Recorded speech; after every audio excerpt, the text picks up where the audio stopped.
it's come to my attention, man. I'm reading in these boxing streets that Jaron Boots Ennis is asking for tune-ups before he stepped to Vergil.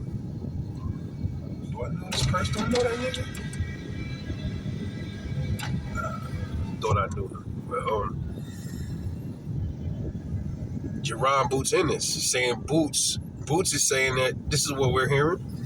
I'm waiting to see what his reply is, because this is what everybody is saying, that he don't, he think he need 2 or 3 tune-ups before he get in the ring with a serious fighter like a Vergil. It's crazy, because all these years I've been saying that I think Boots smokes Vergil. That's the craziest thing. So if this is true, and it's telling me Boots don't have no confidence in himself, if this is what he's really saying, why don't you have the confidence to fight Vergil, bro? You're bigger than him. You got more skills than him. You have more facets to your game than he does. What's the problem? If this is true, man, this ain't good, because now you're going to have people been calling him flip-flops lately. And then you're definitely going to hear people calling him flip-flops, man. And deserving if this is what he's doing. Because we already know he was first he wanted to stay at 154 at welterweight. First he said he's thinking about 54 because he's not sure about the weight at 47 no more. Then him and Brian Norman Jr. fight fell through at welterweight, never happened. Then he fights Stanionis for the belt, then he had 2 straps. Now he got 2 belts. Well, he had 2 belts. Now he's talking about going up to 54 now, dropping. I guess the weight is becoming a problem.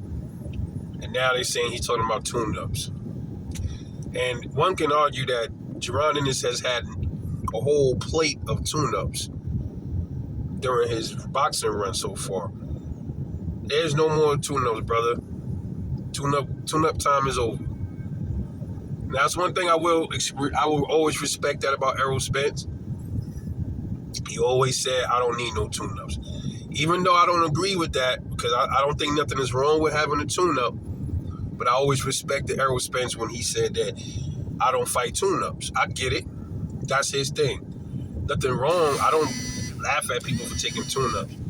But don't be sitting up here talking like motherfuckers can't see you. Because I saw Boots take that comment on his Twitter when he said, I forgot to make a video on that, when Boots was like, well, I'm going to 154. I'm hearing the smoke up there. So where's that? Where all the smoke at? If y'all remember that, you remember he typed that? All right, so now that totally contradicts this whole thing with the tune-ups. Turkey Al-Sheikh pretty much saying, well, if you want tune-ups, man, deal with them people over there. Over here, where it's at, we don't fuck with tune-ups. You gonna fight the best for your bag. I ain't mad at that. Don't you sitting up here talking about tune-ups. This dude look man familiar, bro. Is he from? It's this dude. He like across the street at the McDonald's. He look like this dude that I used to go to school with. Nah, I don't know. I'm gonna go over there. If he get in his car, I can see. Sorry about that, but stop talking like you a straight killer, and then when it's time to get down, now you talking about, you know what I mean? You want to take a step back and reevaluate shit. Come on. What's going on, Boots, man? I don't